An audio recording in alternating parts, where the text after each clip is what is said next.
Olá, amigos. 30 de julho de 2015, a voz do Brasil pela vida. Senhoras e senhores, permanece aberta aquela enquete da Câmara dos Deputados a respeito do conceito de família no projeto em tramitação naquela casa do Estatuto da Família. Já falamos sobre essa enquete muitas vezes. Ela é importante, embora não tenha foros de pesquisa científica, e já tem lá mais de 10 milhões de manifestações. Houve momento em que o ponto de vista da família tradicional, que é o que defendemos para o Estatuto da Família, o núcleo formado a partir da união entre uma mulher e um homem, aliás constitucional, já esteve à frente com mais de 60% das manifestações. E agora mudou isso. Tantas vezes falamos que era importante que os movimentos pró-família, os movimentos pela vida, mantivessem um projeto, pelo menos parcial, de emprego do seu tempo, no convencimento da nossa rede de contatos, para que as pessoas votem. Evidentemente que o voto tem que ser feito por computador. Cada voto loga, digamos assim, o IP de um determinado computador. Então não é possível, a partir de um mesmo IP, de um mesmo computador, votar mais de uma vez. Acontece que os nossos inimigos têm os dispositivos deles de pulverização, mobilizam-se e utilizam todos os mecanismos para votar, incluindo os cybercafés da vida, em que um militante só consegue, numa manhã, votar, ele mesmo votar 12, 15 vezes, dependendo do número de máquinas que exista disponibilizado ali. Exatamente por isso que não é uma pesquisa de foro científico, mas é importante para o convencimento. Não podemos tolerar essa mudança. Já agora está em 51,25% contra a família tradicional. Inverteu a posição que tinha se mantido até agora, que sempre foi majoritária em favor da família tradicional, e chegou até a 60%. E agora perdemos, porque a posição contrária tem 51,25% dos votos. É importante manter o foco na família. A esse respeito, quero lhes lembrar que existe um grande movimento atualmente em curso, exatamente em prol da família tradicional.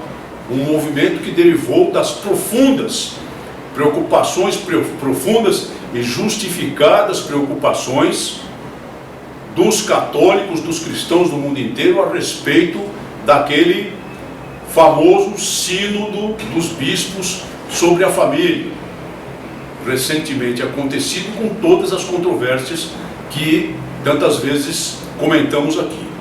O movimento organizado no mundo hoje, extremamente importante para que seja conhecido por todos, é o movimento Supplica Filiale em italiano, baseado em Roma, na Itália, que se organiza para levar ao conhecimento dos católicos, em especial, algo como um catecismo a respeito da família tradicional e das grandes questões que envolvem esse tema, sob o ponto de vista da doutrina católica. Sob o ponto de vista da doutrina católica. E como um dos instrumentos importantes desse movimento, escreveram esse catecismo 3 autoridades da igreja: Dom Aldo Pagotto, muito conhecido no Brasil, Dom Robert Vasa, Dom Atanásio Schneider. Uma obra escrita nesse sentido, nós vamos mostrar aqui a capa direitinho, com um prefácio do cardeal Jorge Medina e com o apoio de outros prelados muito combativos na área da defesa da família. Dom Luigi Negri, de Ferrara, na Itália, Dom Tadeusz Kondraciewicz, de Minsk Mogilev, na Bielorrússia, e Dom Patrício Bonilla vigário apostólico de Galápagos do Equador. Já tem o apoio de outros prelados brasileiros, e é uma obra estruturada para debater em forma de perguntas e respostas as questões da família perante a doutrina católica. Muito importante que seja divulgada, muito importante que seja adquirida, muito importante que seja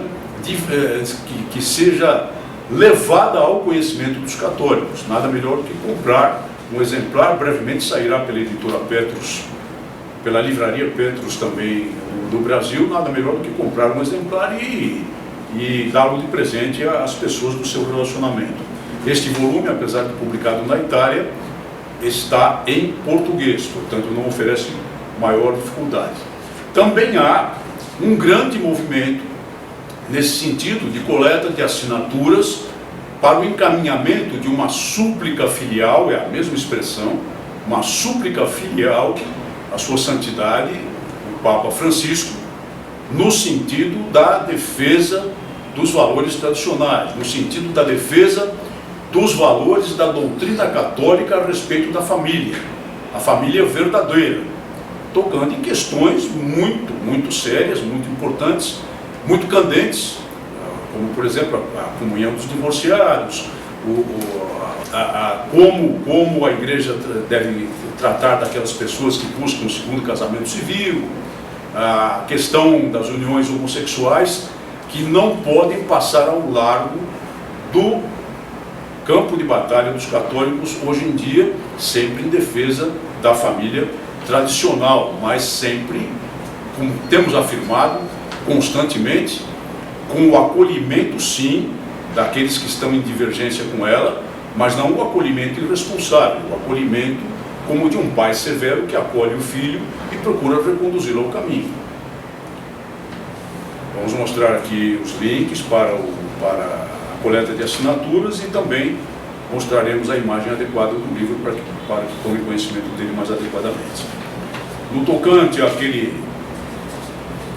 àquela questão lá da Planned Parenthood, uma subsidiária da IPPF multinacional da morte, que comentamos, com os filmes feitos mostrando os figurões dessa multinacional da matança negociando a venda de partes de bebês abortados, que é ilegal sob a lei dos Estados Unidos, nos lembra, numa matéria divulgada pelo LifeSite News também, o bispo Conley, combativo prelado americano, que já foi até preso, já foi até jogado na cadeia, por manter vigílias de oração de frente a esses centros de abortos mantidos pela IPPF nos Estados Unidos, por manter vigílias de oração.